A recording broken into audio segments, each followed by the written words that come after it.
దేవుని పరిశుద్ధ నామమునకు మహిమ కలుగును గాక. హల్లెలూయా, హల్లెలూయా. కూడి వచ్చిన మీ అందరికీ కూడా నా హృదయపూర్వకమైన వందనాలు. సాక్షి ఇచ్చిన బిడ్డల కోసం ప్రార్థన చేయండి.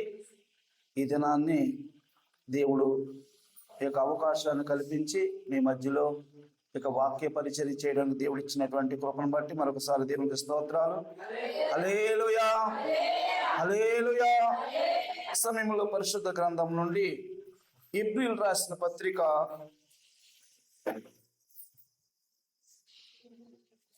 10వ అధ్యాయము, హెబ్రీయులకు రాసిన పత్రిక 10వ అధ్యాయము 37వ వచనం చదవండి.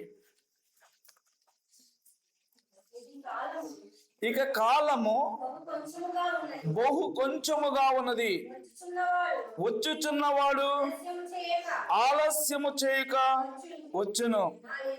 నా ఎదుట నీతిమంతుడైన వాడు విశ్వాస మూలముగా జీవించును గాని అతడు వెనుక తీసిన ఎడల అతని యందు నా ఆత్మకు సంతోషం ఉండదు. అయితే మనము నశించుటకు వెనుక తీయవారము కాము గాని ఆత్మను రక్షించుకున్నకు విశ్వాసము కలిగిన వారమై ఉన్నాము. దేవునికి స్తోత్రం. హల్లెలూయా, హల్లెలూయా. అందరూ తల్ల వంచండి. చిన్న ప్రార్థన. కృప కలిగినటువంటి తండ్రి, దయగలిగిన దేవా, నీకు వందనాలు. ఇంతవరకు ఆత్మ సంబంధమైన పాటల్లో, స్తుతి ఆరాధనలో, కీర్తన భాగంలో, సాక్ష్యములలో మీ నామానికి మహిమ తెచ్చుకున్నారు. ఈ సమయంలో మీ లేఖన భాగములో నుండి కొన్ని సత్యములు నాతో, మాతో, అందరితో మాట్లాడండి. ఎన్నికలైనటువంటి వాడిని, ఎందుకు పనికిరాని వాడిని, నిష్ప్రయోజకులను నన్ను వెనుకబెట్టి మీరు ముందుండి ఈ కూడికను ఆది నుంచి అంతము వరకు మీ పరిశుద్ధాత్మ స్వాధీనంలో జరిగించుకుని మీ నామమునికి మహిమ, ఘనత, ప్రభావాలు పొందుకొనమని యేసు నామమున పరమ తండ్రి, ఆమేన్. హల్లెలూయా, హల్లెలూయా. ఇక కాలము బహు కొంచెముగా ఉన్నది, వచ్చుచున్నవాడు ఆలస్యము చేయక వచ్చును. నా ఎదుట నీతిమంతుడైన వాడు విశ్వాస మూలముగా జీవించును గాని అతడు వెనుక తీసిన ఎడల అతని యందు నా ఆత్మకు సంతోషం ఉండదు. అయితే మనం నశించుటకు వెనుక తీయు వారము కాము గాని ఆత్మను రక్షించుకున్నటకు విశ్వాసము గలవారమై ఉన్నాము. దేవునికి స్తోత్రం. హల్లెలూయా. ఈ చదవబడినటువంటి భాగములో అపోస్తులైనటువంటి పౌలు గారు హెబ్రీ సంఘానికి తెలియపరుస్తున్నాడు. ఇక కాలము బహు కొంచెముగా ఉన్నది. కాలం చాలా కొంచెంగా ఉందట. ఏ కాలం? ఆయన వచ్చే కాలం. ప్రభు భూమి మీదకి త్వరగా రాబోతున్నాడు. ఆయన వచ్చే కాలం బహు సమీపంగా ఉంది, బహు తక్కువగా ఉంది, బహు కొంచెమే ఉంది. కాబట్టి ఆయన ఎదుట నీతిమంతుడైన వాడు విశ్వాస మూలముగా జీవించాలట. భూమి మీద నీతిమంతుడిగా ఉండి విశ్వాసంగా జీవించాలి. మన నీతిని తప్పిపోయినా, విశ్వాసాన్ని తొలగిపోయినా మనం ఆయన రాజ్యంలో ప్రవేశించలేము.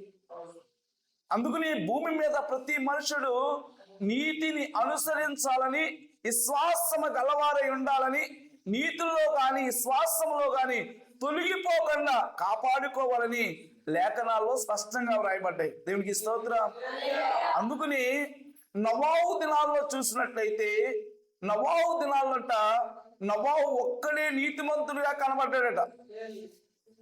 నోవాహు దేవుని ఎదుట నీతిమంతుడిగా కనబడ్డాడు. కాబట్టి ఆ దినాలలో నీతి లేని కారణంగా భూమి మీదకి జల ప్రళయం వచ్చింది. జల ప్రళయం ద్వారా అందరూ చనిపోయారు. కానీ నీతిగా జీవించినటువంటి నోవాహు కుటుంబం ఒక్కటి జల ప్రళయం నుండి కాపాడబడింది. దేవునికి స్తోత్రం. హల్లెలూయా. మనం అందరం యేసుక్రీస్తును ఎందుకు కలిగి ఉన్నాం? యేసుక్రీస్తు ఎందుకు నమ్ముకుంటున్నాం?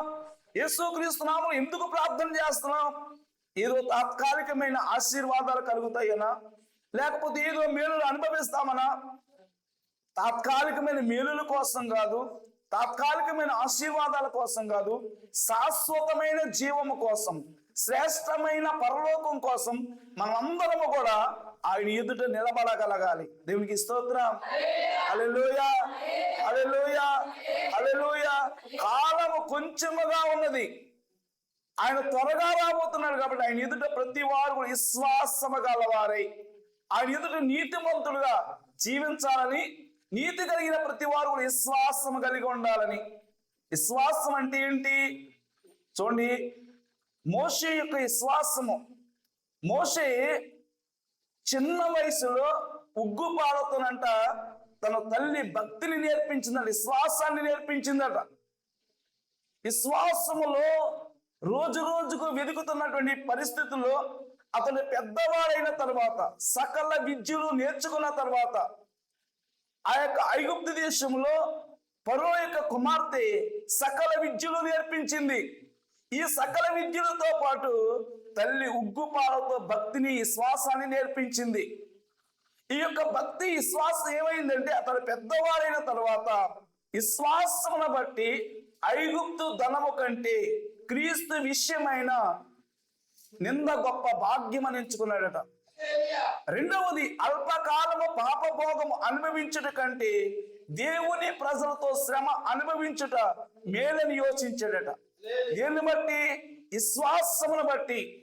నిజంగా మోషే పెద్దవాడైన తర్వాత ఐగుప్తు దేశాన్ని పరిపాలన చేస్తాడు. ఐగుప్తు దేశంలో సకల సౌకర్యాలు అనుభవిస్తాడు అని ఆశిస్తున్న సమయంలో ఐగుప్తుని కోరుకోలేదు. ఐగుప్తుని విడిచి దేవుని ప్రజలతో శ్రమ అనుభవించడానికి ఇష్టపడ్డాడు. ఎందుకంటే మోషే యొక్క విశ్వాసం ఏంటంటే ఇశ్రాయేలుల ప్రజలకు దేవుడు ఒక వాగ్దానం చేశాడు. ఆ వాగ్దానం ఏంటంటే పాలు తేనెలు ప్రవహించే దేశాన్ని ఇస్తానన్నాడు. దేవునికి స్తోత్రం. హల్లెలూయా, హల్లెలూయా, హల్లెలూయా. విశ్వాసమును బట్టి ఐగుప్తు ధనాన్ని విడిచిపెట్టాడు. విశ్వాసమును బట్టి ఐగుప్తు దేశంలో రాజరికాన్ని విడిచిపెట్టాడు. విశ్వాసం బట్టి సకల సంపదలు విడిచిపెట్టాడు. దేవుని ప్రజలతో ఎన్నో శ్రమలు అనుభవించాడు, ఎన్నో నిందలు అనుభవించాడు. అడుగడుగునా మోషేను శోధించడం ప్రారంభించారు. ఇన్ని శోధనలు, ఇన్ని ఇబ్బందులు ఎందుకు ఎదుర్కొనగలిగాడంటే తన విశ్వాసం ఏంటంటే పాలు తేనెలు ప్రవహించే దేశానికి వెళ్ళాలి.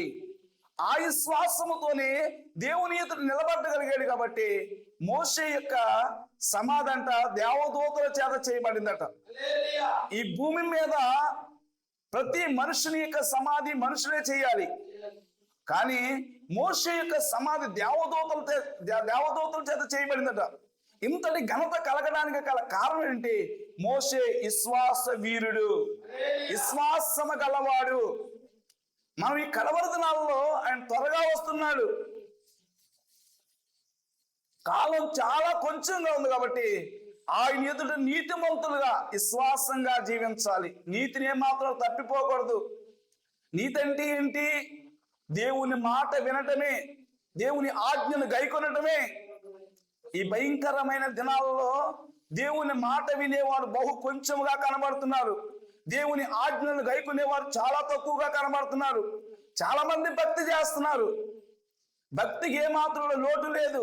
చాలా మంది దేవుని ప్రార్థన చేస్తున్నారు, చాలా మంది దేవుని సన్నిధికి వస్తున్నారు, చాలా మంది దేవుని కార్యాలు ఘనంగానే జరిగిస్తున్నారు. కానీ దేవుని ఎదుట నీతిమంతులుగా, విశ్వాస వీరులుగా జీవించలేకపోతున్నారు. నీతి అనగా దేవుని మాట వినడం. అబ్రహాము నీతిమంతుడని రాయబడ్డది. ఎందుకు నీతిమంతుడు?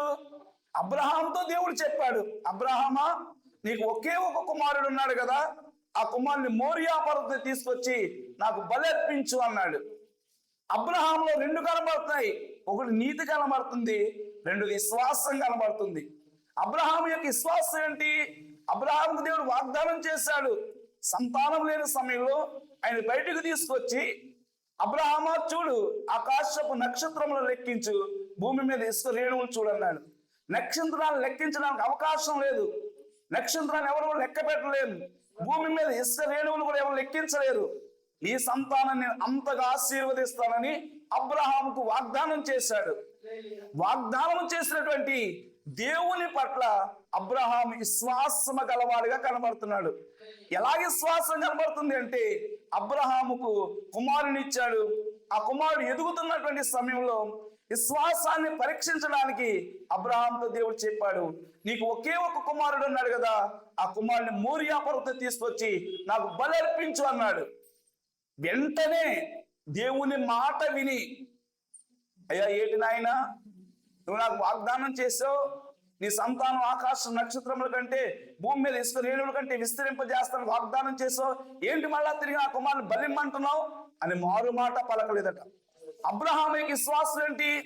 దేవుడు నీ సంతానాన్ని ఆకాశపు నక్షత్రముల కంటే భూమి మీద ఇసుక రేణువుల కంటే విస్తరింపజేస్తానటువంటి వాగ్దానము పట్ల విశ్వాసము గలవాడై, ఒకవేళ నా కుమారుని బలిగా అర్పించిన ఆ బూడిదలోంచి కూడా తిరిగి నా కుమారుని బ్రతికించగలడు అనేటువంటి విశ్వాసముతో ఆ మోరియా పర్వతం తీసుకొచ్చి బలి అర్పించడానికి ఏమాత్రం వెనుక తీయలేదు. అందుకని చెప్పాడు, అబ్రహామా ఇందును బట్టి నాకు భయపడేవాడు అని తెలుస్తుంది. అబ్రహాము దేవుని ఎదుట ఎందుకు నీతిమంతుడు కనబడ్డాడు? దేవుడు ఏం చెప్పాడో చేశాడు. ఏ మోరియా పర్వతం ఏదైతే బలిపీఠం కట్టాడో, తన కుమారుని బలి అర్పించడానికి ఆ మోరియా పర్వతం సిద్ధపడ్డాడో, అదే మోరియా పర్వతం మీద దేవుని మందిరం కట్టబడ్డది. యెరూషలేములో దేవుని మందిరం మోరియా పర్వతం మీద ఉంది. ఎందుకంటే అబ్రహాము విశ్వాస వీరుడు. మనం కూడా ఈ కడవరి దినాలలో నీతిమంతులుగా ఉండాలి. రెండోది విశ్వాస వీరులుగా జీవించాలి. విశ్వాసాన్ని ఏమాత్రం కోల్పోకూడదు. మన విశ్వాసం, మన నిరీక్షణ ఏంటంటే మన కొరకు ఒక శ్రేష్టమైన పరలోకం ఉంది. ఈ భూమి మీద తాత్కాలికమైన వాటి కోసం కాదు మనం చేసే భక్తి. ఎన్నో శ్రమలు వస్తాయి, ఎన్నో ఇబ్బందులు వస్తాయి, ఎన్నో శోధనలు వస్తాయి. అంత్య దినములలో శ్రమలు కలుగుతాయని రాయబడ్డది. ఈ శ్రమలలో మన విశ్వాసం పరీక్షించబడుతుంది, మన విశ్వాసం పరిశోధించబడుతుంది. ఎవరు విశ్వాసము గలవారుగా జీవిస్తారు? దేవునికి స్తోత్రం. హల్లెలూయా, హల్లెలూయా, హల్లెలూయా. ఆయన ఎదుట నీతిమంతుడై విశ్వాసం మూలంగా బ్రతకాలట. అలా బ్రతుకుతూ ఏమని రాయబడ్డది? అయితే మనం నశించుటకు వెనుక తీయవారము కాము కానీ ఆత్మను రక్షించుకుంటూ విశ్వాసము గలవారమై ఉన్నాము. మనం నశించిపోవడానికి కాదు, మనం ఎడవబడడానికి కాదు, మనం రక్షించబడి మన ఆత్మైన రాజ్యంలో ఉండడానికి. దేవునికి స్తోత్రం. ఈ కడవరి దినాలలో చాలా మందిలో నీతి అనేది కనబడడం లేదు. నీతి అనగా దేవుని మాట వినడం, దేవుని ఆజ్ఞను గైకొనడం. దేవుడు ఏ మాట అయితే చెప్పాడో, ఏమైతే ఆజ్ఞాపించాడో ఆ ప్రకారంగా మనం చేయాలి. ఆజ్ఞను అతిక్రమించడం ద్వారా అందును బట్టి మీరు శిక్షించబడతారన్నాడు. దేవునికి స్తోత్రం. హల్లెలూయా. అందుకని కొంచెమే సమయం ఉంది కాబట్టి ఆయన ఎదుట మనం నీతిమంతులుగా ఉండి విశ్వాసము గల వారమే జీవించాలి. దేవునికి స్తోత్రం. రెండవదిగా చూసినట్లయితే ప్రకటన గ్రంథము 1వ అధ్యాయము 3వ వచనం చదవండి. సమయము సమీపించుచున్నది గనక ఈ ప్రవచన వాక్యములు చదువువాడును వాటిని విని ఇందులో వ్రాయబడిన సంగతులను గైకొని వారును ధన్యులు. దేవునికి స్తోత్రం. హల్లెలూయా, హల్లెలూయా, హల్లెలూయా. సమయము సమీపమైపోయిందట. సమయము దగ్గరైపోయింది. ఆయన వచ్చే సమయం చాలా సమీపంగా ఉంది. ఆయన వచ్చే సమయానికంట ఈ ప్రవచన వాక్యములు చదువువాడును వాటిని విని ఇందులో వ్రాయబడిన సంగతులను గైకొని వారును ధన్యులు. దేవునికి స్తోత్రం. హల్లెలూయా, హల్లెలూయా. ఈ ప్రవచన వాక్యాలు చదవాలి, ఈ ప్రవచన వాక్యాలు వినాలి, వినిన దాని ప్రకారంగా జీవించాలి. ఇప్పుడు మనం ఎలా జీవిస్తున్నాం? ఎవరో ఏదో ఒక భక్తి చేసే వాళ్ళు ఎలా జీవిస్తున్నారో మనం అలా జీవిస్తున్నాం. పలానా పాస్టర్ గారు అలా జీవిస్తున్నారు కదా, పాస్టర్ గారు అలా ఉన్నారు కదా, మనం ఉంటే తప్పేంటి? మనం ఎవరెవరిలో చూస్తున్నాం. అందుకని ఈ కడవరి దినాలలో మనం ఎవ్వరి వైపు చూడకూడదు, ఎవ్వరిని మనం ఆధారం చేసుకోకూడదు. ఈ ప్రవచన వాక్యాలు జాగ్రత్తగా చదవాలి, ఈ ప్రవచన వాక్యాలు జాగ్రత్తగా వినాలి, వినిన దాని ప్రకారంగా జీవించాలి. వారే ధన్యులు. ఏదో వినేసి చదివేసి విడిచిపెడితే మనం ఏమాత్రం ధన్యులు కాలేం. ఈ లోకంలో ఎవరు ధన్యులు అనుకుంటారు? బాగా ఆస్తి గలవారు ధన్యులు అనుకుంటాం, బాగా మేడమిద్దులు గల వాళ్ళు చాలా ధన్యులండి, చాలా వాళ్ళు చాలా గొప్పోళ్ళండి, వాళ్ళు చాలా మేడ ఉందండి, మిద్దులు ఉన్నాయండి, బంగారం ఉందండి, భూములు ఉన్నాయండి. ఈ లోకపరంగా మనం ఎవరు చెప్పుకుంటాం? బాగా ఆస్తి కలిగిన వారు ధన్యులు అనుకుంటాం.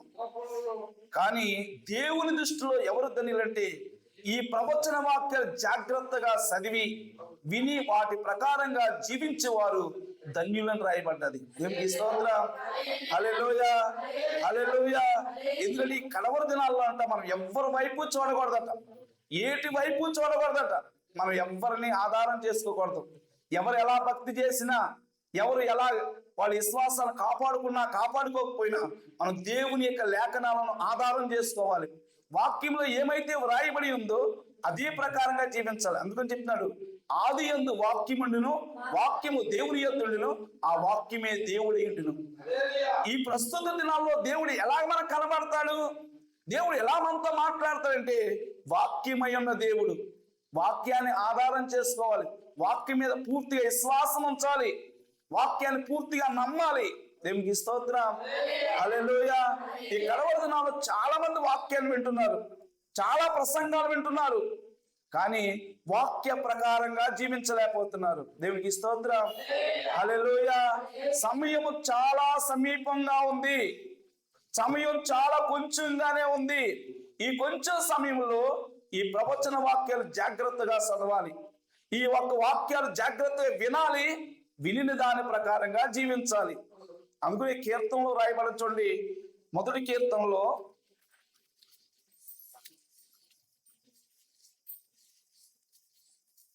మొదటి కీర్తన చదవండి. దుష్టుల ఆలోచన చొప్పున నడవక, పాపుల మార్గమున నిలువక, అపహాసకులు కూర్చుండు చాలు కూర్చునక, యెహోవా ధర్మశాస్త్రములను ఆనందించుచు దీవారాత్రములు దాన్ని ధ్యానించేవాడు ధన్యుడు.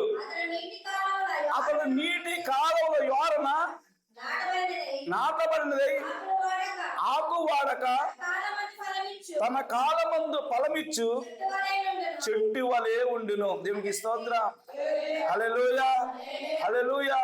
దుష్టుని ఆలోచన చొప్పున నడవకూడదట, పాపుల మార్గములు నిలవకూడదట, అపహాసకులు కూర్చుండి సరే కూర్చునకూడదట, దీవారాత్రులు దేవుని ధర్మశాస్త్రం ధ్యానం చేయాలట. దీవారాత్రులు యెహోవా ధర్మశాస్త్రాన్ని ధ్యానం చేయాలి అంటే వాక్యాన్ని మనం జాగ్రత్తగా చదవాలి, వాక్యాన్ని జాగ్రత్తగా వినాలి. విని దాని ప్రకారంగా జీవిస్తేనంట నీటి వారం నాటబడి చెట్టులాగా ఉంటామంట. చూడండి, నీటి వారం నాటబడి చెట్టుకి నీటి వసత లేని చెట్టుకి చాలా వ్యత్యాసం ఉంది. కాలువ వారిన చెట్టుకి ఎవరు నీళ్లు పోయవలసిన అవసరం లేదు. కాలవారిన చెట్టు ఎంత ఎండాకాలమైనా పచ్చగానే ఉంటది, తన కాలమందు ఫలాలు ఇస్తూనే ఉంటది. చూడండి, నీరు లేని చాటున్న చెట్టు వర్షాలు కురిచినప్పుడు నీళ్లు పోసినప్పుడు పచ్చగా ఉంటది, నీళ్లు పోయకపోతే ఎండిపోతా ఉంటది. మన యొక్క ఆత్మీయ జీవితంలో కూడా ఎప్పుడు మనం పచ్చగా ఉండాలంటే ఎన్ని సమస్యలు వచ్చినా, ఎన్ని కష్టాలు వచ్చినా, ఎన్ని ఇబ్బందులు వచ్చినా, మన జీవితంలో ఎలాంటి భయంకరమైన పరిస్థితులు ఎదురయ్యా మనం పచ్చగా అంటే సంతోషంగా కనబడాలి అంటే దేవుని యొక్క వాక్యాన్ని ఆధారం చేసుకోవాలి. దేవునికి స్తోత్రం. దీవారాత్రులు దేవుని ధర్మశాస్త్రం ధ్యానం చేయాలి, ధ్యానం చేసినటువంటి వాక్యాన్ని అనుసరించాలి, దాని ప్రకారంగా జీవిస్తే మన జీవితంలో ఎన్ని కష్టాలు వచ్చినా, ఎన్ని శ్రమలు వచ్చినా, ఎన్ని శోధనలు వచ్చినా, ఎన్ని ఇబ్బందులు కలిగినా వాటన్నిటిని కూడా తొలగించేస్తాడట. మబ్బు విడిపోయినట్టుగా విడిపోతుందట. దేవునికి స్తోత్రం. హల్లెలూయా, హల్లెలూయా. మనం దేవుని ధర్మశాస్త్రాన్ని ధ్యానం చేయం, వాక్యాన్ని జాగ్రత్తగా ధ్యానం చేయాలి. వాక్కు ఏం చెప్తుందో చేయాలి. దుష్టుని ఆలోచన చొప్పున నడవద్దంటుంది, పాపుల మార్గాన్ని నిలవద్దంటుంది, అపహాసకులు కూర్చుని చోట కూర్చోవద్దంటుంది. మనం ఈ ప్రస్తుత దినాల్లో ఎలా ఉన్నాం? ఎక్కడ సంతోషం ఉంటే అక్కడే సంతోషం, నలుగురు ఆనందంగా ఉండే ఇక్కడ ఆనందించడానికి ప్రయత్నం చేస్తున్నాం. వాక్కు ఏం చెప్తుందంటే దీవారాత్రులు దేవుని ధర్మశాస్త్రాన్ని ధ్యానం చేయండి, అప్పుడు మీ జీవితం చాలా పచ్చగా ఉంటుంది. మీరు ఎప్పుడు వాడిపోరు, ఆకి రాలిపోదు. అది ఇది కాలవ వర్ణం చెట్టులాగా ఎప్పుడు పచ్చగా ఉండి తన కాలమందు ఫలాలిస్తుంది. దేవునికి స్తోత్రం. హల్లెలూయా, హల్లెలూయా. అందుకనే సమయము సమీపం ఉంది కాబట్టి దేవుని యొక్క వాక్యాన్ని జాగ్రత్తగా చదవాలి, జాగ్రత్తగా వినాలి, విని దాని ప్రకారంగా జీవించాలి. చాలా మంది వాక్యాలు, ప్రసంగాలు బల్లగుద్ది చెప్తున్నారు. ఒక ప్రసంగం చెప్తే అనేక మంది మనసు మారిపోయేటట్లుగా బోధిస్తున్నారు. అందుకని మన పెద్దయ్య గారు చెప్పేవారు, ఒక త్రాగుబోతుని మార్చడానికి ఒక పాస్టర్ గారు త్రాగుబోతుగా మారేడట. త్రాగుబోతులతో సహవాసం చేసి ఇతరులు కూడా త్రాగుబోతుగా మారిపోయి చివరికి త్రాగేసి ప్రసంగం చేయడం ప్రారంభించాడట. ఇప్పుడైతే నువ్వు మారు మనసు పొందితే నీ ఆత్మ రక్షించబడుతుంది. నీకు మారు మనసు కలగకపోతే, నీ పాపాన్ని విడిచిపెట్టకపోతే నీవు నిత్య నరకాగ్నిలోకి వెళ్ళిపోతావని గద్దించి బోధించడం ప్రారంభించాడట. ఈ బోధ విన్నటువంటి ఆ త్రాగిపోతే వెంటనే మారు మనసు పొందాడట. వాక్యం విన్నంటే మనసు మారిపోయింది. మళ్ళీ సాయంకాలం అన్నాడు పాస్టర్ గారు, నేను మళ్ళీ చాలా షాపు దగ్గరికి వెళ్తామంటే ఇక నేను రాను, నాకు మారు మనసు వచ్చింది అన్నాడట. ఈ యొక్క విన్నటువంటి వ్యక్తి మారిపోయాడట, కానీ పాస్టర్ గారు మారలేకపోయాడట. దేవునికి స్తోత్రం. హల్లెలూయా, హల్లెలూయా, హల్లెలూయా, హల్లెలూయా, హల్లెలూయా. చాలా మంది వాక్యాలు వింటున్నారు, చదువుతున్నారు, కానీ వాక్యంలో ఉన్న ప్రకారంగా జీవించలేకపోతున్నారు. ఎన్నో ప్రసంగాలు వింటున్నాం. మనం మన జీవితంలో మార్పు రావాలి. క్రైస్తవ భక్తి జీవితం అంటే మనం పాపాన్ని జయించే వారిగా ఉండాలి. ఆయన చెప్తున్నాడు కదా, నేను పరిశుద్ధుడిని కాబట్టి మీరు పరిశుద్ధులుగా ఉండాలి. పరిశుద్ధత లేకుండా ఎవరునూ ప్రభువును చూడలేరు, ప్రభు రాజ్యంలో ప్రవేశించలేరు. ఏదో మనం దేవుని మందిరానికి వచ్చి ఏదో ప్రార్థన చేసుకుని ఏదో దేవుని మాటలు వినేసి వెళ్ళిపోతే ఏమీ ప్రయోజనం లేదు. మనం ఒక దినాన్ని ఆయన ఎదుట నిలబడాలి. ఆయన రాజ్యములు ఆయనతో నిత్యము మనం జీవించాలి. నిత్య నరకాగ్నిని తప్పించుకుని నిత్య విశ్రాంతిలోనికి, శాంతి సమాధానం నెమ్మది కలిగిన స్థలంలోనికి మనం నిత్యము జీవించాలి. అందుకే సామెతల గ్రంథంలో రాయబడింది 3వ అధ్యాయం 1వ వచనం, నా కుమారుడా నా ఉపదేశమును ఆలకించుము, నా ఆజ్ఞలను హృదయపూర్వకముగా గైకొనుము, అవి దీర్ఘాయువును సుఖజీవంతో కూడా సంవత్సరములను నీకు శాంతిని నీకు కలుగును. దేవునికి స్తోత్రం. హల్లెలూయా, హల్లెలూయా, హల్లెలూయా. దేవుని ఉపదేశాన్ని ఆలకించాలి. ఉపదేశంలో ఏమైతే వ్రాయబడిందో ఉపదేశాన్ని అనుసరించాలి. అందుకని మొట్టమొదట యేసు ప్రభు వారు అహరోన క్రమాన్ని ఏర్పాటు చేశాడు. అహరోన్ని పిలిచి నీవు యాజకత్వాన్ని జరిగించాలి, నీ ద్వారా యాజకత్వం జరగాలని అహరోన్ని ఏర్పాటు చేసుకున్నాడు. అహరోను తర్వాత అహరోను సంతతి వారు యాజకత్వం చేయడం ప్రారంభించారు.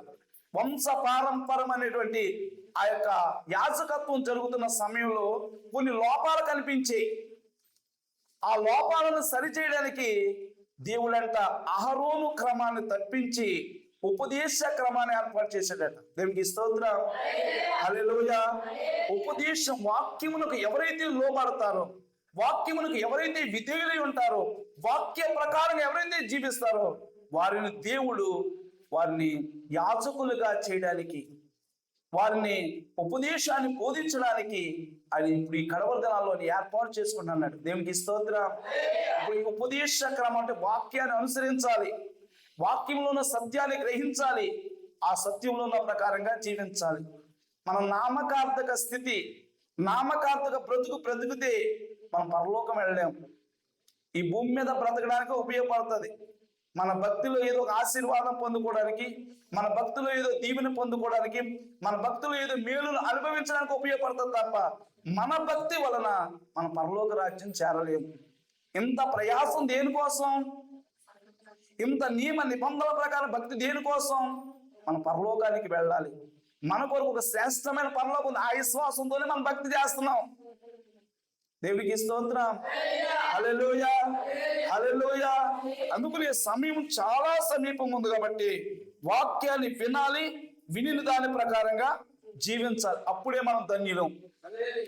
విని విడిచిపెడితే, చదివి ఆ ప్రకారంగా చేయకపోతే మనం ధన్యులం కాలం. చాలా మంది వాక్యాలను వింటున్నారు, చదువుతున్నారు. ఏ వాక్యం రాయబడింది? నీ తల్లిదండ్రులు సన్మానించమని వాక్యం రాయబడ్డది, నీ తల్లిదండ్రులు ప్రేమించమని వాక్యం రాయబడ్డది. చాలా మంది కడవరి దినాలలో తల్లిదండ్రులు ఎడల ప్రేమ చూపించలేకపోతున్నారు, తల్లిదండ్రులు ప్రేమించలేకపోతున్నారు. ఎందుకంటే చెప్తున్నాం, కానీ దాని ప్రకారంగా చేయలేకపోతున్నాం. చెప్పిన వాక్యం ఏమైతే రాయబడిందో వాక్యాన్ని పాటించాలి, వాక్యాన్ని అనుసరించాలి, అప్పుడే మనం ధన్యులం. బోధించేవారు చాలా మంది ఉంటారు, కానీ పాటించేవారు తక్కువ మంది ఉంటారు. దేవునికి స్తోత్రం. హల్లెలూయా, హల్లెలూయా, హల్లెలూయా. అందుకనే బోధించడంలో గొప్పతనం లేదు, పాటించడంలోనే గొప్పతనం కనబడుతుంది. దేవునికి స్తోత్రం. అందుకు ఈ కడవ దినాలలో వాక్యము సత్యము, వాక్యము జీవము. ఇది సత్యవాక్యము. ఈ ఒక్క వాక్యాన్ని మనం అందరం అనుసరించాలి. ఎవరు అనుసరించినా అనుసరించకపోయినా మన వాక్యాన్ని అనుసరించగలిగితే దేవుని దృష్టిలో మన గొప్ప ధన్యులం. దేవునికి స్తోత్రం. హల్లెలూయా. ఈ భూమి మీద ఆస్తి పాస్తులు కలిగిన వారు, పేరు ప్రఖ్యాతులు కలిగిన వారు, ఎండి బంగారం కలిగిన వారు ఎంత ధన్యులు అనుకుంటామో, పరలోకంలో ఈ వాక్యాన్ని గైకొన్న వారు, వాక్యాన్ని అనుసరించిన వారు అంత గొప్ప ధన్యులు. అందుకని వాక్యం రాయబడ్డది, సద్భక్తితో బ్రతుకును ఉద్దేశించి వారందరూ హింస పొందుదురు. సద్భక్తి అంటే మంచి భక్తి చేసే వారికి హింసలు వస్తాయి, మంచి భక్తి చేసే వాళ్ళకి శ్రమలు కలుగుతాయి, మంచి భక్తి చేసే వాళ్ళకి శోధనలు వస్తాయి. మనం అనుకుంటే ఇంత భక్తి చేస్తున్నాం కదా, వాళ్ళు ఏ భక్తి చేయడం లేదు, వాళ్ళు అన్యాయంగా ఉంటున్నారు, అక్రమంగా జీవిస్తున్నారు, వాళ్ళే బాగా విస్తరించబడుతున్నారు, వాళ్ళ పనే చాలా బాగుంది. మనం ఏం ఆలోచిస్తాం? ఈ లోకపరంగా బాగా అభివృద్ధి పొందుతున్నారు, మనం న్యాయంగా నడుచుకుంటే, మనం యథార్థంగా జీవిస్తే, మనం నీతిగా బ్రతికితే, మనం తినడానికి తిండి ఉండటం లేదు, కట్టుకోవడానికి సరైన బట్టలు ఉండటం లేదు, నివసించడానికి మంచి గృహం ఉండటం లేదని మనం రకరకాలుగా ఆలోచన చేస్తాం. మన విశ్వాసాన్ని కోల్పోతాం. మనకున్న విశ్వాసం ఏంటంటే మన కొరకు శ్రేష్టమైన పరలోకం ఉంది. దేవునికి స్తోత్రం. ఈ భూమి మీద సద్భక్తితో బ్రతుకును ఉద్దేశించి వారందరూ హింస పొందుతారని రాయబడింది. చాలా మంది మంచి భక్తి చేసిన వాళ్ళకి ఎన్నో శ్రమలు కలిగాయి, ఎన్నో నిందలు వచ్చాయి, ఎన్నో అవమానాలు కలిగాయి. భక్తి చేసిన వారికి హింసలు వస్తాయి, భక్తి చేసిన వారికి శ్రమలు కలుగుతాయి. ఆ శ్రమలను బట్టి మనం కృంగిపోవాల్సిన అవసరం లేదు. వాక్యాన్ని ఆధారం చేసుకోవాలి. ఓహో, నేను ఎంత నమ్మకంగా ఉన్నాను కాబట్టి, నేను ఇంత యథార్థంగా జీవిస్తున్నాను కాబట్టి నాకు ఈ శ్రమ కలుగుతుంది, ఈ శ్రమలో నేను ఏమాత్రం కృంగిపోకూడదని. దేవునికి స్తోత్రం. చూడండి, సంఘంలో నమ్మకంగా పరిచయం చేస్తాను అనుకోండి, వారి మీద ఏదో నింద మోపడే ప్రయత్నం చేస్తారు. ఎందుకంటే వాళ్ళు పరిచయం చేయకుండా ఉన్నాడు, ఏదో నింద మోపితే ఇక వాళ్ళకి నేను పరిచయం చేయనండి, ఇంకా నన్ను ఇలాగ అంటున్నారండి. మనం ఏంటో మాటలు కృంగిపోతా ఉంటాం. మన మాటలు కృంగిపోయి మన భక్తిని తొలగించే దృష్టి ఎన్నో ప్రయత్నాలు చేస్తాడు. ఎవరైతే నీతిగా భక్తిగా ఉంటారో వారి నీతిని తప్పించడానికి, భక్తిని తప్పించడానికి శత్రు ఎన్నో ప్రయత్నాలు చేస్తాడు. అలాంటి ప్రయత్నాల్లో నా దేవునికి నాకు తెలుసు నా భక్తి అని మనం ఒక నిరీక్షణతో, విశ్వాసంతో నేను చేసే పరిచర్య అయినా, నేను చేసే భక్తి అయినా నా దేవుని ఎదుట నేను నిందారహితుడిగా ఉండాలని చెయ్యాలి. దేవునికి స్తోత్రం. హల్లెలూయా. మనుషుల దృష్టిలో మనం వేళన పొందొచ్చు, అవమానం పొందొచ్చు, కానీ దేవుని ఎదుట మనం నీతిమంతులుగా కనబడితే ఆయన రాజ్యంలో మనం నిత్యము జీవించగలుగుతాం. దేవునికి స్తోత్రం. అందుకనే కాలము సమయం చాలా సమీపం అయిపోయింది కాబట్టి ఈ ప్రవచన వాక్యాలు చదవాలి, వినాలి, వాటి ప్రకారంగా జీవించాలి. దేవునికి స్తోత్రం. మూడవదిగా చూసినట్లయితే ఇర్మియా గ్రంథము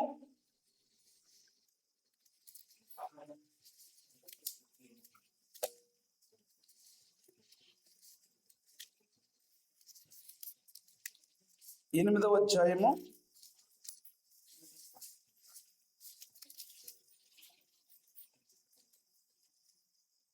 7వ వచనం చదవండి.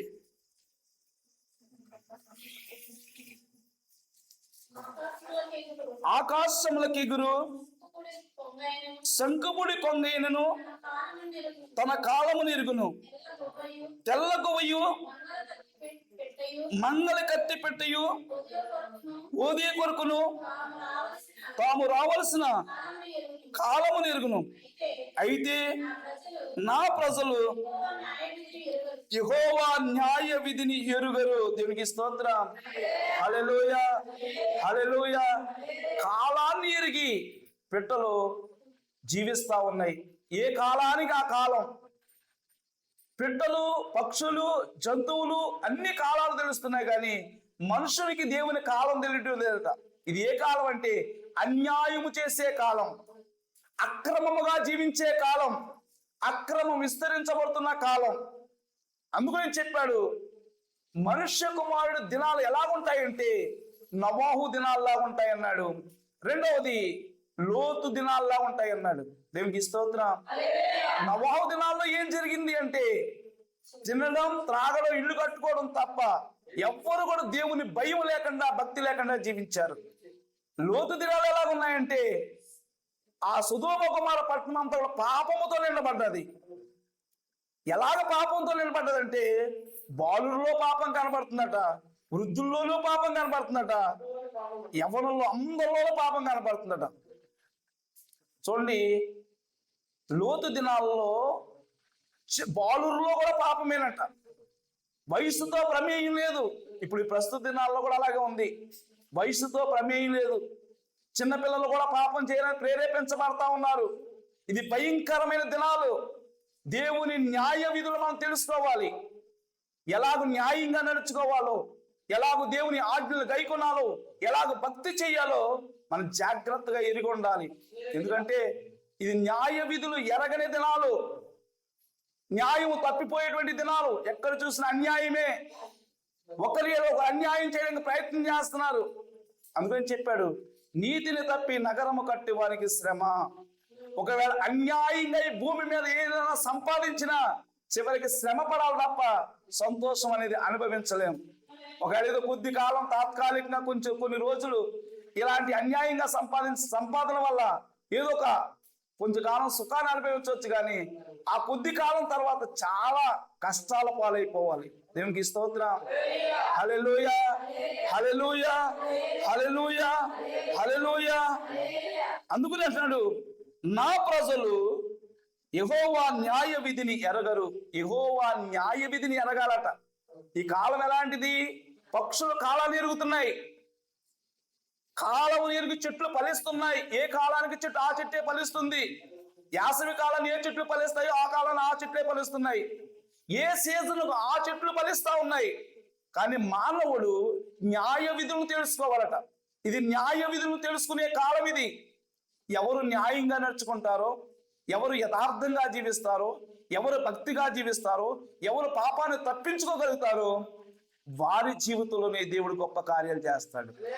అందుకనే యోసేపు జీవితాన్ని మనం చూసినట్లయితే యోసేపు పాపాన్ని తప్పించుకోగలిగాడు. తన భక్తిలో ఏది పాపమని చెప్పిందో ఆ పాపానికి దూరంగా పారిపోయాడు. కాబట్టి యోసేపు కొరకు సింహాసనం ఎదురు చూసిందట. అసలు యోసేపు స్థితి ఎక్కడ, సింహాసనం ఎక్కడ? అసలు మన ఇంట్లో పాలేరుగా పెట్టుకున్నవాడు కానీ, కూలుగా పెట్టుకున్నవాడు కానీ మన ఇంటికి యజమానుడు కాగలడా? అది అసాధ్యం. కానీ ఎందుకు సాధ్యమైందంటే యోసేపులో ఏ దోషము కలదు, యోసేపులో ఏ పాపము కనబడలేదు, యోసేపులో పాపము లేదు. కాబట్టి సింహాసనం ఎదురు చూస్తున్నాడు. ఎప్పుడు నా సింహాసనమే కూర్చుంటాడా అని. దేవునికి స్తోత్రం. హల్లెలూయా. దేవుని రాజ్యంలో ఆయన సింహాసనమే కూర్చోవాలంటే ఈ భూమి మీద మన పరిశుద్ధతను కాపాడుకోవాలి. లోకంలో జీవించినట్టుగా, లోకంలో సంతోషించినట్టుగా ఈ సంతోషాలు అనుభవిస్తే మనం ఒక దినాన్ని యుగాలు కూడా శ్రమ అనుభవించాలి. అందుకనే మోషే ఏమన్నాడు? అల్పకాలము పాపభోగం అనుభవించుట కంటే దేవుని ప్రజలతో శ్రమ అనుభవించే మేలని ఎందుకు యోచించాడు? ఇది కొద్ది కాలమే. 60 సంవత్సరాలు, 70 సంవత్సరాలు, అధిక బలం ఉంటే 80 సంవత్సరాలు అయినా వాటి వైభవం, ఆయాసమే, దుఃఖమే, ఈ సుఖ సంతోషాలు కొద్ది కాలమే ఉంటాయి. మనం పాప విచ్చలలో జీవిస్తూ పాపంలో బ్రతుకుతుంది కొద్ది కాలమే. తర్వాత కాలం చాలా శ్రమ పడాలి. శ్రమ నుండి మనం ఎవరు కూడా తప్పించుకోలేం. అందుకనే న్యాయ విధులు ఎరిగే కాలం ఇది. ఎవరు న్యాయంగా, ఎవరు విధులను అనుసరిస్తారో, ఎవరు దేవుని ఆజ్ఞలు గైకుంటారో వారే రాజ్యంలో కనబడతారు. న్యాయ విధులు తప్పిపోయి ఆజ్ఞలు విడిచిపెట్టి అక్రమంగా, అన్యాయంగా మనం జీవిస్తే ఒక దినాన్ని మనం అగ్నిగుండంలో కాలిపోవాలి. నోవహు దినాల్లో ఏం జరిగింది? తిని త్రాగి సంతోషించారు. సడన్ గా జలప్రళయం వచ్చింది. అందరూ జలప్రళయం చనిపోయారు. లోతు కాలంలో ఏం జరిగింది? వాళ్ళ పాపంలో జీవిస్తున్నారు. అగ్ని గంధకముల చేత కాల్చబడింది. ఇక ఎవరు తప్పించుకోలేకపోయారు. తప్పించుకునే అవకాశమే లేకపోయింది. అందుకని ఈ కడవరి దినాలలో న్యాయ విధులను వెరగాలి. ఇది న్యాయ విధులు ఎరిగే కాలం. ఎవరు న్యాయ విధులు అనుసరిస్తారంటే దేవుని యెడల భక్తి కలిగిన వారు మాత్రమే న్యాయ విధులను అనుసరించగలుగుతారు. న్యాయాన్ని విధులను మనం తప్పిపోతే, అందుకనే భక్తులు ఏం చెప్పారంటే నియమ నిబంధనలతో కూడిన భక్తి చేయాలట. చాలా మంది భక్తి చేస్తాం అంటే నియమం ఉండాలి, నిబంధన ఉండాలి. దేవుని నియమాన్ని నిబంధనలు అనుసరించి భక్తి చేస్తే మనకు ప్రయోజనం. నియమము తప్పి నిబంధన తప్పి మనం భక్తి చేస్తే అది దానివల్ల ప్రయోజనం ఏమి లేదు. ఏదో నామకార్థక భక్తి అంటాం, అంటే నామకార్థ దేవుని ప్రార్థిస్తున్నామని మాత్రమే, దేవుని సన్నిధికి వస్తున్నామని మాత్రమే తప్ప మనకి ఇహలోకంగా తృప్తి తప్ప దేవుని రాజ్యంలో మనం ప్రవేశించలేము. అందుకనే నియమ నిబంధనలతో కూడిన భక్తి చేయాలి. నియమము ప్రకారంగా నిబంధన ప్రకారంగా భక్తి చేస్తేనే ఆ భక్తికి ప్రయోజనం. అందుకని మన పెద్దయ్య గారు చేసే భక్తికి పచ్చి కావుల పత్వం అనేవారు. ఇంకా ఆ భక్తి ఎవరో చేయలేమండి, ఇంకా అలాంటి భక్తి చేస్తే ఈ లోకంలో మేము బ్రతకలేమండి అని. కానీ భక్తి అనేది నియమము ప్రకారంగా భక్తి చేస్తేనే ప్రయోజనం ఉంది. ఈ భక్తి చేసేవారిని చాలా మంది నిందిస్తారు, చాలా మంది దూషిస్తారు. అందుకని దేవుని యొక్క వాక్యం చెప్తుంది, శరీరమును బాధ పెట్టి వారికి భయపడకుడు గాని శరీరమును ఆత్మను నరకాగ్ని వేసి దేవునికి మీరు భయపడండి. ఈ భక్తి చేసేటప్పుడు శరీరాన్ని చాలా మంది బాధ పెడతారు, చాలా మంది దూషిస్తారు. నువ్వేంత భక్తి చేస్తున్నావా, నీకంటే పక్కన వాళ్ళు చూడండి చాలా భక్తి చేస్తారు, వాళ్ళు అన్ని కార్యక్రమాలు పాలు పంచుకుంటారు. నువ్వేంటి మీదే ప్రత్యేకత అని చాలా మంది నిందిస్తారు, ఏళన చేస్తారు, దూషిస్తారు. కానీ ఈ భూమి మీద మనుషులకు భయపడి చేసే భక్తి కాదు, దేవునికి భయపడి భక్తి చెయ్యాలి. దేవునికి స్తోత్రం. వాక్యం ఏం చెప్తుందో అదే మనం అనుసరించాలి, వాక్యము చెప్పిన దాని ప్రకారంగా మనం జీవించాలి. దేవునికి స్తోత్రం. వాక్యములో అన్ని విషయాలు రాయబడ్డాయి. ఈ భూమి మీద మనుషుడు ఎలా జీవించాలి, ఎలాగ పరిశుద్ధంగా ఉండాలి, ఎలాగ భక్తిగా ఉండాలి, ఎలాగ నీతిగా జీవించాలి, ఎలాగ న్యాయంగా నడుచుకోవాలి, ఇవన్నీ ఆజ్ఞలు రాయబడ్డాయి. దేవునికి స్తోత్రం. హల్లెలూయా. చాలా మంది వాక్యాన్ని చదువుతున్నారు, వింటున్నారు, కానీ వాక్యాన్ని గైకోలేకపోతున్నారు. అందుకనే చాలా మంది క్రైస్తవ్యం పెరిగిపోయింది, భక్తి పెరిగిపోయింది. ఎక్కడ చూసినా భక్తే, భక్తి లేని వాళ్ళు ఎవరో కనబడడం లేదు, అందరూ భక్తి కనబడుతుంది, అందరూ క్రైస్తవ్యమే. కానీ దేవుని ఆజ్ఞను గైకునేవారు బహు కొంచెం మందే కనబడుతున్నారు. దేవునికి స్తోత్రం. అందుకని న్యాయ విధులను ఎరిగే కాలం అంట. దేవుని న్యాయాన్ని ఎరిగి మనం భక్తి చెయ్యాలి. ఆ భక్తి చేస్తేనే మనకు ప్రయోజనం. అదో నామకార్థ భక్తి చేసి ఏదో మందిరానికి వచ్చేసి వెళ్ళిపోతే చివరికి మనం చేరవలసిన స్థలానికి చేరలేము. దేవునికి స్తోత్రం. హల్లెలూయా. మన విశ్వాసం ఏంటి, ఒక దినాన్ని ఇక్కడ కన్ను మోస్తే అక్కడ కన్ను తెరవాలి, పరలోకంలో తెరవాలి. ఆ పరలోకం కోసం మనం చేసే భక్తి. అందుకనే న్యాయ విధులను ఎరిగి న్యాయమును విధులను అనుసరించి మనం భక్తి చేస్తూ మనం ముందుకు సాగిపోవాలి. ఎందుకంటే దేవుడు త్వరగా వస్తున్నాడు, సమయం చాలా సమయం అయిపోయింది. అన్ని సీజన్ల ప్రకారంగా ఫలాలు ఫలిస్తా ఉన్నాయి. ఏ సీజన్కు ఆ చెట్టు ఫలిస్తుంది. మనం దేవుడి రాకడ దగ్గరలో ఉన్నాం, దేవుడు వచ్చే సమయంలో ఉన్నాం. కాబట్టి మనం దేవుని న్యాయ విధులను అనుసరించే వారిగా ఉండాలి. దేవునికి స్తోత్రం. హల్లెలూయా, హల్లెలూయా, హల్లెలూయా, హల్లెలూయా. ఇర్మియా గ్రంథంలోనే 20వ అధ్యాయము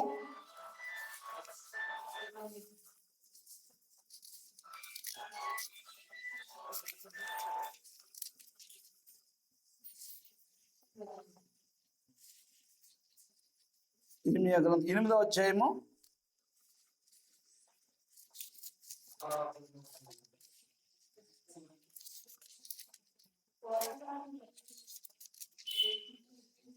20వ వచనం చదవండి. కోతకాలము గతించి ఉన్నది, గ్రీష్మకాలము జరిగిపోయిను, మనము రక్షణ నొందకయే ఉన్నాము అని చెప్పుదురు. నా జనులు వేదనను బట్టి నేను వేదన పడుచున్నాను, యాకులు పడుచున్నాను. ఘోర భయం నన్ను పట్టించుచున్నది.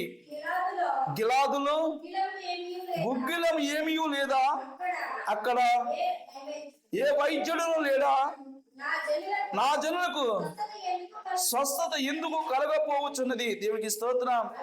హల్లెలూయా. కోతకాలము గతించుచున్నది, గ్రీష్మకాలము జరిగిపోవచ్చున్నది. దేవునికి స్తోత్రం. హల్లెలూయా. కాలాలు జరిగిపోతున్నాయి, కాలాలు ముగించబడుతున్నాయి. ఈ కాలంలోనంట నా జనులు మనము రక్షణ నొందకయ్యే ఉన్నాము. ఈ కాలంలో ఏంటంటే రక్షణ పొందే కాలం అటు ఇది. రక్షణ పొందక ఏమున్నామన్నాడు. రక్షణ పొందకపోతే శిక్ష నుండి తప్పించుకోలేము. దేవుడు ఏమని ఆజ్ఞాపిస్తున్నాడు? ప్రతి వారు కూడా మారు మనస్సు పొంది భూమి మీద నీటి ద్వారా బాప్తిస్మము పొంది రక్షించబడాలి. రక్షించబడడానికి ముందు మారు మనసు పొందాలి. మనసు మారకుండా కాదు, మనసు మారిపోవాలి. లోకం మీద, లోక ఆశల మీద, కోరికల మీద ఇవన్నీ మనసు మారిపోవాలి. అందుకని మారాలి, మనసే మారాలట. మారిన మనసే దేవునికి ఇవ్వాలట. మన మనసు మారకుండా, మన మార్పు చెందకుండా మన దేవుని యొద్దకు వెళ్ళినా ఏమీ ప్రయోజనం ఉండదు.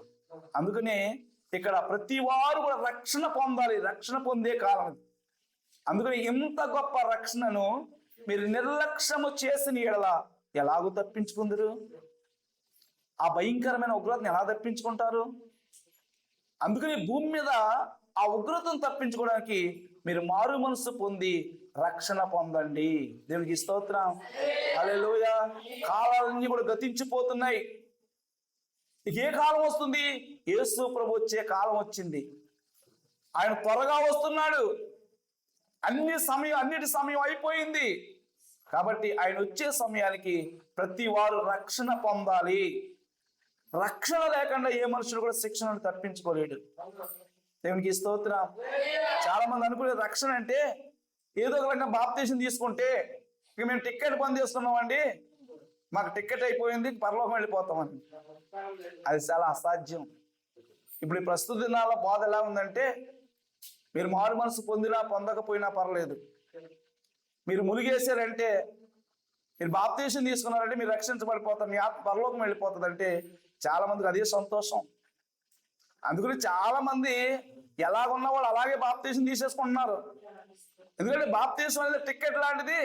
మనం ప్రయాణం బస్ మీద ప్రయాణం చేయాలి, టికెట్ ఉండాలి. టికెట్ ఉంటేనే కదా ప్రయాణం చేయగలుగుతాం. ఎక్కడికి ప్రయాణం చేయాలి టికెట్ ఉండాలి. అలాగే మనం పరలోకం వెళ్ళడానికి టికెట్ ఏంటంటే బాప్తీసమే. మీరు బాప్తీసం టికెట్ తీసుకున్నారంటే డైరెక్ట్ గా పరలోకం పోతారన్నాడు. టికెట్ తీసేసుకున్నంత మాత్రాన రక్షణ ఎలా కలగాలంటే మారు మనసు పొంది, మనసు మారిపోయి, జీవితము మార్పు చెంది మన రక్షణ పొందాలి. దేవునికి స్తోత్రం. హల్లెలూయా, హల్లెలూయా. అందుకనే కొన్ని నిబంధనలు ఉన్నాయి. ఆ నియమాలు నిబంధనలను అనుసరించి భక్తి చేస్తేనే నిత్యమైన రాజ్యం పరలోకం ఉందన్నాడు. ఎలా పడితే అలా భక్తి చేస్తే పరలోకం లేదు.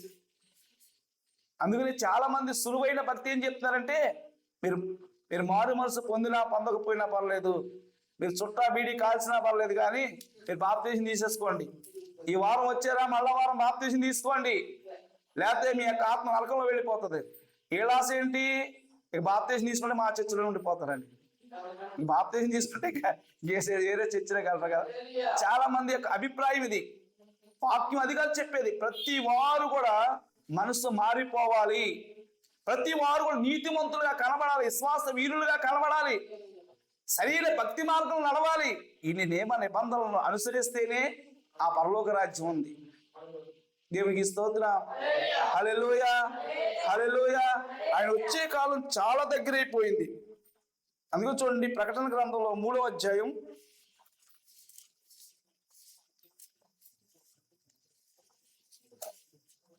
10వ వచనం కూడా చదవండి.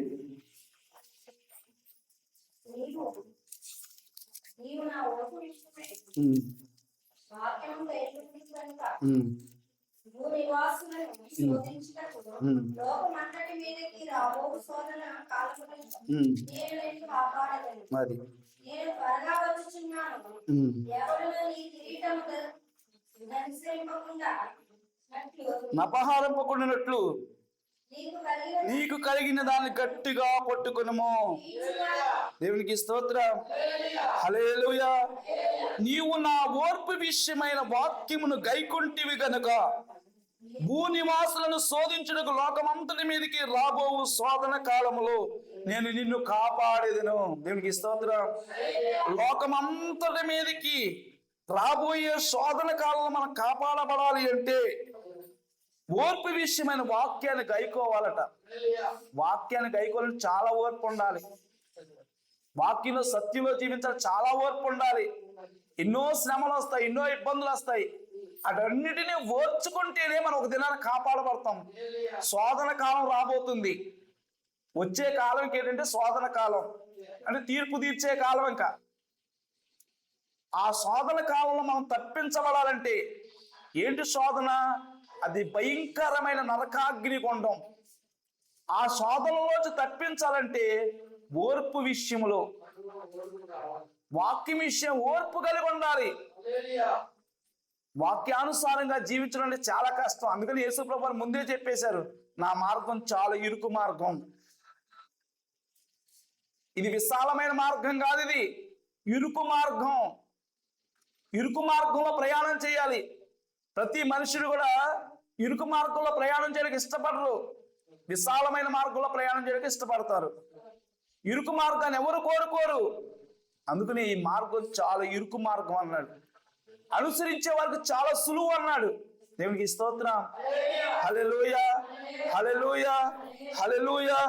నీవు నా ఓర్పు విషయమైన వాక్యము గైకుంటివి గనక భూనివాసులను శోధించడానికి లోకమంతటి మీదకి రాబో శోధన కాలంలో నిన్ను కాపాడేదిను. శోధన కాలం వస్తుంది. ఆ శోధన కాలంలో మనం కాపాడబడాలి. ఆ శోధన కాలంలో మనం కాపాడబడాలంటే ఓర్పు కలిగి ఉండాలి, సహనం కలిగి ఉండాలి, వాక్యాన్ని గైకోవాలి. ఇలా గైకుంటేనే మనం శోధన కాలంలో తప్పించబడతాం. నరకాన్ని తప్పించుకొని పరలోకానికి వెళ్ళగలుగుతాం. దేవునికి స్తోత్రం. వాక్య విషయంలో ఓర్పు కలిగి ఉండాలి. ఎన్నో శ్రమలు వస్తాయి. సత్యాన్ని అనుసరించాలంటే, సత్యవాక్యంలో జీవించాలంటే ఎన్నో శ్రమలు, ఎన్నో ఇబ్బందులు వస్తాయి. భక్తి అంటే సులువైనది కాదు, భక్తి అంటే కష్టతరమైనది. ఈ కష్టతరమైన భక్తిని మనం అనుసరించగలిగితేనే శోధన కాలంలో మనం తప్పించబడతాం. ఒకవేళ నలుగురితో నారాయణ కులంతో పోయిందని వెళ్ళిపోతే అందరూ ఏ స్థలానికి వెళ్తారో మనం కూడా అది స్థలానికి వెళ్తాం. చూడండి, పరిశుద్ధ గ్రంథంలో సంసోను కనబడతాడు. సంసోను ప్రతిష్ఠితుడు, సంసోను దేవుని చేత అభిషక్తుడు, సంసోను ఇశ్రాయేలు ప్రజలకు న్యాయాధిపతిగా ఉన్నాడు. సంసోను బలాఢ్యుడు. అంత బలాఢ్యుడైన సంసోను కూడా ఒక విషయంలో తప్పిపోయాడు. దేవుని ఆజ్ఞ విషయంలో తప్పిపోయాడు. ఏమి ఆజ్ఞ విషయంలో తప్పిపోయాడంటే వేశ్యతో సహవాసం చేయడం ప్రారంభించాడు. వేశ్యతో ఎప్పుడైతే సహవాసం చేశాడో అతడు బలాన్ని కోల్పోయాడు. తనలో ఉన్న బలం అంతా పోయింది. ఫిలిష్తీయులందరినీ చంపాలంటే 1000 మంది తన మీదకి వస్తే ఒక్క మనిషిని చంపేసినట్టుగా చంపేసేవాడు. అంత బలాఢ్యుడైనటువంటి మనుషుడు సంసోను. తన పరిశుద్ధతను, తన నీతిని, తన భక్తిని కాపాడుకున్నంత సమయం అంత బలవంతుడు. ఎప్పుడైతే చేయకూడని సహవాసం చేశాడో, తన జీవితాన్ని ఎప్పుడైతే అపవిత్రపరుచుకున్నాడో బలహీనుడైపోయాడు. అలాంటి బలహీనుడు ఫిలిష్తీయులందరూ చనిపోయినట్టుగా చనిపోయాడు. ఫిలిష్తీయులందరూ ఏ గుడి కింద చనిపోయారో అదే గుడి కింద తను కూడా చనిపోయాడు. ఫిలిష్తీయులందరూ చనిపోయాడంటే ఫిలిష్తీయులందరూ ఏ ప్రదేశానికి వెళ్ళాడో, ఏ నరకాగ్నికి వెళ్ళాడో, సంసోను కూడా అదే నరకాగ్నికి వెళ్ళాడు. అంత గొప్ప బలాఢ్యుడే, ప్రతిష్ఠితుడే, ఇశ్రాయేలుకు న్యాయాధిపతిగా ఉన్నవాడే. కానీ వాక్య విషయంలో ఓర్పు కలిగి లేకపోయాడు. వాక్యాన్ని తప్పిపోయాడు, పరిశుద్ధతను కోల్పోయాడు. అందుకని తను ఫిలిష్తీయులందరూ చనిపోయినట్టుగా చనిపోయి, ఫిలిష్తీయులందరూ ఏ నరకాగ్నికి వెళ్ళారో అదే నరకాగ్నిలో కనబడుతున్నాడు. దేవునికి స్తోత్రం. అందుకనే మనం భక్తి విషయంలో చాలా ఓర్పు కలిగి ఉండాలి. ఓర్పు కలిగి వాక్యాన్ని గైకోవాలి. వాక్యాన్ని గైకోవడం అంటే చాలా కష్టం. మనం కొన్ని నియమాలు, నిబంధనలు అనుసరించేటప్పుడు చాలా మంది దూషిస్తారు. చాలా మంది ఇక నీతో మాకు పని లేదని నిన్ను వెలివేసామని చెప్తారు. అలాంటి పరిస్థితుల్లో కూడా వాక్యాన్నే గైకోవాలి. అందుకని చాలా మంది సాక్ష్యాలు వింటున్నాం. వాక్యం విషయమై చాలా మంది మనుషులు విడిచిపెట్టి వాక్యాలు అనుసరించిన భక్తులు చాలా మంది ఉన్నారు. వాక్య విషయంలో మనుషులు ఏమాత్రం కూడా ప్రేమించక తన రక్త సంబంధికులను కూడా వాక్యం విషయమై విడిచిపెట్టిన వారు. అందుకనే పేతురు, యోహాను కూడా మాట అడిగారు, అయ్యా పునర్జన్మ దినమందు నీతో పాటు నీ రాజ్యంలో ఎవరుంటారని అడిగాడు. అప్పుడు ఆయన చెప్పాడు, భూమి మీద నా వాక్యము విషయమై తల్లిదండ్రులైనను అన్నదమ్ములైనను భూములైనను ఇండ్లైనను విడిచిపెట్టి వాడు 100 రెట్లు ఫలాన్ని పొందుతాడన్నాడు. అంతేకాదు, వాడు నిత్య జీవంలో నిత్య రాజ్యంలో ఉంటాడని చెప్పాడు. నా నిమిత్తము, దేవుని నిమిత్తం ఈ భూమి మీద దేనినైనా విడిచిపెట్టగలిగితే అప్పుడే మనకు ప్రతిఫలం కలుగుతుంది. దేవునికి స్తోత్రం, హల్లెలూయా. మనుషుల కొరకు కాదు, దేవుని కొరకు. దేవుని కొరకు వాక్య విషయంలో మనం ఓర్పు కలిగి ఉండాలట. ఎంతగా ఓర్చుకుంటామో, ఎంతగా సహిస్తామో, ఆ ఓర్పుకు సహనానికి ఒక దినాన్ని మనం ప్రతిఫలం చూడగలుగుతాం. ఎందుకంటే శోధన కాలం రాబోతుంది, శోధించబడిన కాలం, ఆ నరకాగ్నికి వెళ్ళే కాలం రాబోతుంది. ఆ అగ్నికుండం నుంచి మనం తప్పించబడడానికి ఓర్పు కలిగి ఈ వాక్యాన్ని గైకోవాలి. ఈ వాక్యము సత్యము, వాక్యము జీవం. అందుకనే వాక్యాన్ని ప్రతి వారు కూడా ఆధారం చేసుకుని వాక్య ప్రకారంగా జీవించగలిగితే, వాక్య ప్రకారంగా నడవగలిగితే నిత్య జీవం ఉన్నది. వాక్యాన్ని విడిచిపెడితే, వాక్యాన్ని అనుసరించకపోతే నిత్య నరకం ఉన్నది. అందుకనే ఓ మనుషుడా, 2 మార్గాలు ఉన్నాయి, ఏ మార్గం కావాలో నీవే కోరుకో అన్నాడు. 2 మార్గాలు మన ఎదుటే పెట్టాడు. మనం కోరుకోవలసింది ఏ మార్గం కావాలన్నా మనం ఆ మార్గాన్ని మనం కోరుకోవలసిందే. 2 మార్గాలు, పరలోకం వెళ్ళాలన్నా నరకం వెళ్ళాలన్నా. మన పరిశుద్ధతను, మన పవిత్రతను, మన భక్తిని కాపాడుకుంటూ వాక్యాన్ని అనుసరించగలిగితే నిత్య జీవం ఉంది. మన ఇష్టానుసారంగా మనం బ్రతికితే నిత్య నరకం ఉంది. అందుకని ఈ కడప దినాలలో కాలం చాలా సమీపంగా ఉంది. ఆయన త్వరగా రాబోతున్నాడు. సమయం సమీపమైపోయింది. అన్ని కాలాలు ఎరుగు జీవిస్తా ఉన్నాయి. కానీ మనుషుడు న్యాయ విధులు అనుసరించలేకపోతున్నాడు. దేవునికి స్తోత్రం, హల్లెలూయా, హల్లెలూయా, హల్లెలూయా. ఇది చివరి కాలం, ఇది గతించే కాలం. ఇక దేవుడు త్వరగా వచ్చే కాలం ఇది. ఈ భయంకరమైన కాలంలో, శోధన కాలంలో మనం తప్పించబడాలంటే వాక్యం విషయమై ఓర్పు కలిగి ఉండాలి. వాక్యాన్ని మనం అందరం కూడా అనుసరించి వాక్యంలో ఉన్న ప్రకారంగా జీవించి దేవుని రాకడ కొరకు సిద్ధపడదాం. దేవుడి కొద్ది మాటలు తన వెనుకలో దీవించును గాక. ఆమేన్.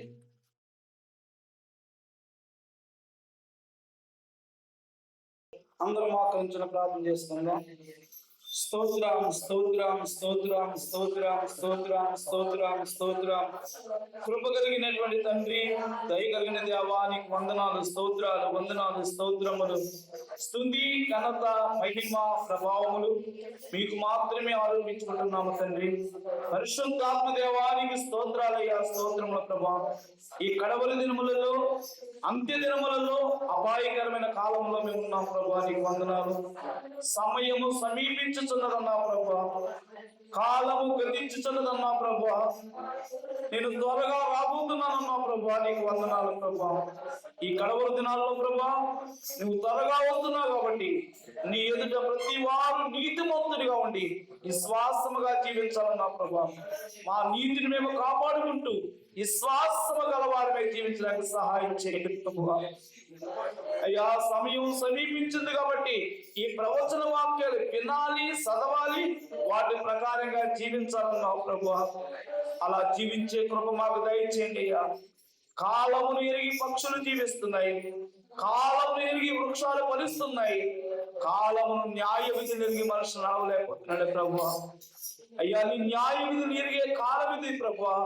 ప్రతి వారు న్యాయ విధులను ఎరిగి భక్తి చేస్తున్నాయినా నీ రాజ్యం కొరకు సిద్ధపడగలిగిన కృప దయచేయండి ప్రభువా.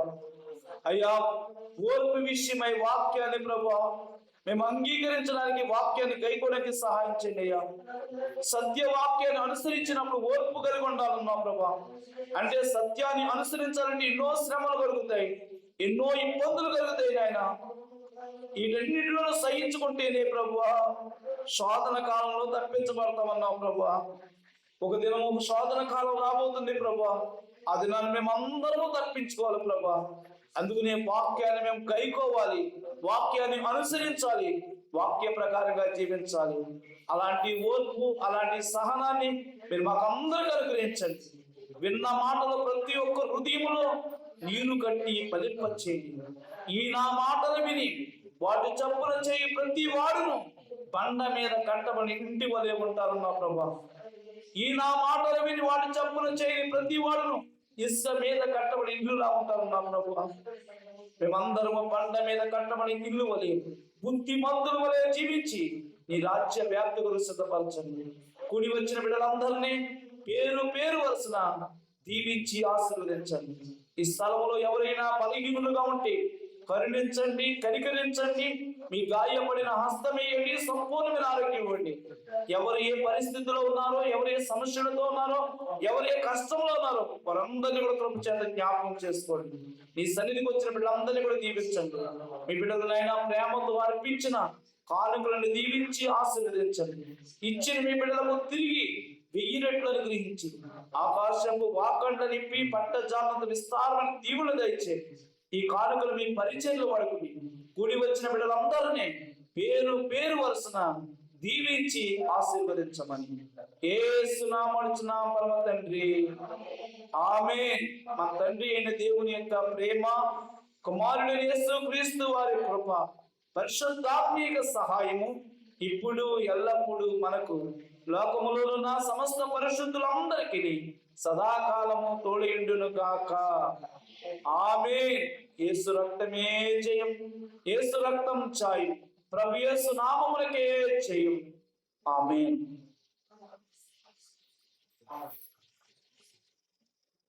ఆమేన్.